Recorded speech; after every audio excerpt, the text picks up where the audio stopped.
Why Leonor's choice could end tradition. Stone corridors narrow as they approach the inner chamber. Light falls through high windows at an angle calculated centuries ago, catching banners that do not commemorate individuals but permanence. Footsteps echo, measured, deliberate, because nothing here moves without intent. At the center of this architecture of restraint stands Princess Leonor of Spain, not as a young woman deciding her future, but as a constitutional presence learning what it costs to inherit continuity. Spain's monarchy is not sustained by affection. It is sustained by limits. Limits on speech, limits on visibility, limits on choice. This is the living thread of continuity. National identity is woven into these rituals, the uniforms, the oaths, the choreography of restraint. Continuity is not abstract here, it is embodied in visible presence, and in what that presence refuses to do. For Princess Leonor of Spain, choice is not freedom. It is a constitutional act. And some choices do not bend tradition. They end it. From the outside, this appears austere, even archaic. From within, it is functional. The crown survives because it converts private life into public stability. Every heir learns this lesson early. The institution does not adapt to the individual. The individual is shaped to preserve the institution. At minute 2, the assumption quietly breaks. The audience believes choice is modernizing. Spain's system understands choice is destabilizing. Because when a future monarch chooses openly, precedent is created, and precedent is the most dangerous force an institution can unleash upon itself. Spain has lived through rupture before. It remembers that legitimacy, once questioned, is never fully restored. So the crown learned to minimize variables, to reduce unpredictability, to ensure that succession feels inevitable, not negotiated. Leonor's education reflects this logic. Law before emotion, duty before narrative, presence before personality. Each appearance reinforces a single message. The crown continues because it does not improvise. And yet, the world watching her has changed. In the United States, choice is equated with authenticity. Leadership is measured by personal agency. When American observers see restraint, they often mistake it for absence. In the United Kingdom, the lesson is sharper. Tradition survives only when boundaries are enforced without explanation. The cost of visible choice there is well understood. Canada and Australia observe from constitutional distance, aware that symbolic shifts at the center eventually ripple outward. Germany views the matter structurally. Stability is not emotional, it is procedural. Predictability is legitimacy. Spain stands at the intersection of all these interpretations, and refuses to explain itself to any of them. At minute 5, the phrase returns, no longer provocative but diagnostic. Not because choice is reckless, but because once acknowledged, it demands accommodation.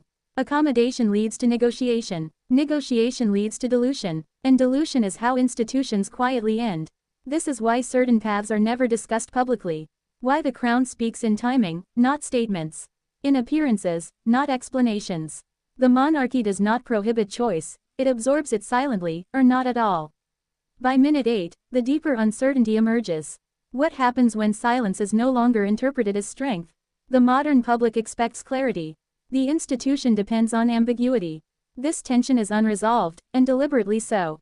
The crown believes that mystery preserves authority. Transparency, in excess, dissolves it. Leonor stands inside that contradiction. Not defying it, not resolving it, simply carrying it forward. At the midpoint, the strain becomes visible to those trained to see it. Not in crisis, but in calibration.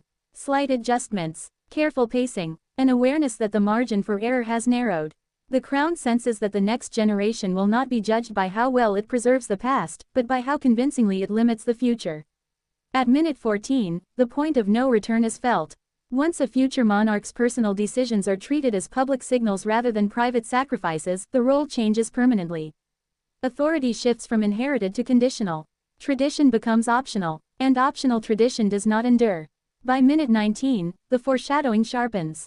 Not a scandal, not a rupture, but reinterpretation, a slow reframing of what the crown is allowed to require, and what it must now justify. International institutions watch closely, not with alarm, but with measurement. Because when a monarchy adjusts its internal logic, it signals how resilient symbolic authority still is in a world built on choice. Spain understands the risk. The fear is not that Leonor will choose wrongly. The fear is that she will choose visibly. And in doing so, teach the public that the crown, too, negotiates. In the final moments, the phrase returns one last time, not as warning but as unresolved equation. The palace remains steady, the rituals continue, the institution holds, but history has reached a narrowing passage, where continuity must either absorb the modern idea of choice, or be quietly transformed by it. The story does not end here. It pauses, and what follows has not yet decided what it will cost. The pause after doctrine is where institutions reveal their limits. Spain's monarchy was engineered to endure consensus, not debate. Its strength has always been procedural, a system designed to remove choice from moments where emotion would otherwise intrude. That design worked because the public accepted an unspoken bargain: the crown would remain distant, and in return, it would remain stable. Distance was protection. What is new is not pressure, but proximity. Every modern heir exists under continuous observation. Not scandal-driven scrutiny, but interpretive scrutiny. Meaning is now extracted from silence as aggressively as it once was from speech. The absence of declaration no longer guarantees authority. It invites interpretation. This is where tradition begins to thin. Because tradition depends on shared understanding. And shared understanding depends on limits that everyone agrees not to cross. The institution senses that those limits are softening.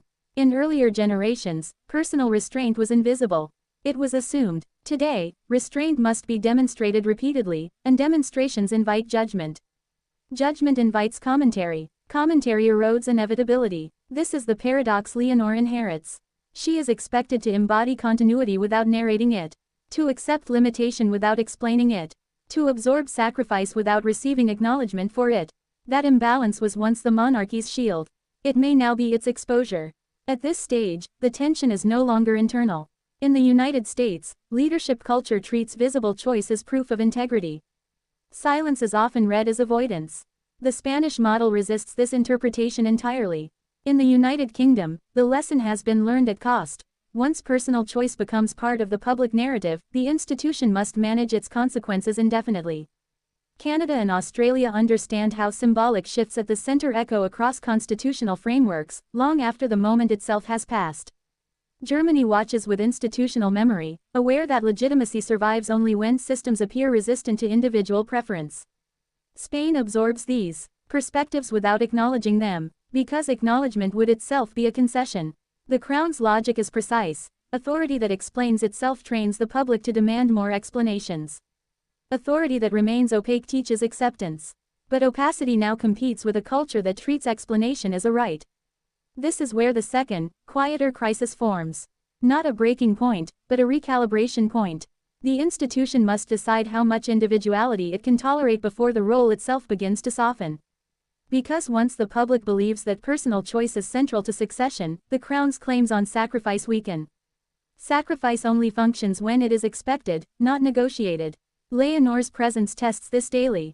Her appearances are not statements. They are measurements. How much visibility can be granted without inviting familiarity? How much modernity can be signaled without triggering reinterpretation? These are not emotional questions. They are structural. At this stage, the monarchy is not reacting. It is preparing. Preparing for a future in which tradition must be enforced more carefully precisely because it appears less self-evident. The risk is cumulative. Each visible choice, no matter how restrained, becomes a reference point. Reference points accumulate. Over time, they form an alternative narrative, one where the crown adapts because it must, not because it chooses to. And that distinction matters, because when adaptation is seen as necessity, authority becomes contingent. Spain understands that the most dangerous moment for an institution is not when it faces opposition, but when it begins to explain itself in order to avoid it. The line has not been crossed, but it is visible now. And once visible, it cannot be unseen. The crown continues forward with discipline, with silence, with intention, but the environment around it no longer guarantees that those signals will be read as they once were. This is not collapse. It is tension, the kind that only history can resolve, long after the decisions that created it have already been made. And so the institution waits, not for a mistake, but for a moment that will redefine what restraint still means.